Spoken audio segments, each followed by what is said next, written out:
Mummy, इस spot को अचानक क्या हो गया? ओहो, लगता है स्पॉट मिक्सर की आवाज से डर रहा है। तो अब हम क्या करें मम्मी? ये शांत कैसे होगा? हमें स्पॉट को ट्रीट्स खिलानी पड़ेंगी। ट्रीट्स? हाँ, अब इससे क्या होगा मम्मी? देखो, इस समय स्पॉट डरा हुआ है। अगर हम उसे ट्रीट्स खिलाते हैं तो वो खुश हो जाएगा।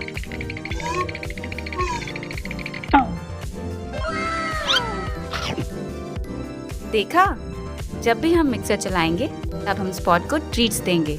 अगर हम ऐसा करेंगे तो धीरे धीरे स्पॉट समझ जाएगा कि मिक्सर की आवाज होने पर कुछ बुरा नहीं बल्कि अच्छा होता है। ओह, ठीक है, तो शुरू करते हैं। अगर वो जीभ लटका के पूंछ धीरे धीरे हिला रहा है तो यानी वो खुश है, और अगर वो तुम पर कूद जाता है तो यानी वो बहुत खुश है और तुम्हारे साथ खेलना चाहता है।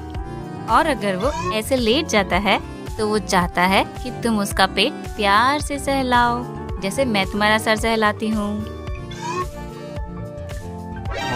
और अगर वो कुछ इस तरह से खड़े होकर अपनी पूंछ सीधी करके तेजी से हिलाता है तो इसका मतलब है कि वो अलर्ट है और कुछ जानना चाहता है, किसी चीज पर फोकस है।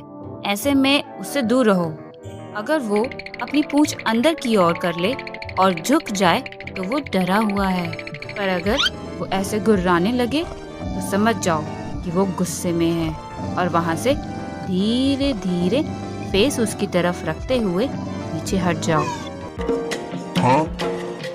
अरे तुम इतनी पीछे क्यों चल रही हो? मेरे साथ चलो। लेकिन इतना गंदा डॉग तुम्हारे साथ चलेगा तो तुम्हें शर्म तो नहीं आएगी?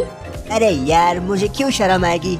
शर्म तो उन्हीं बातों से आनी चाहिए जो शर्मनाक हो, जैसे कि चोट पहुंचाना, झूठ बोलना और चोरी करना।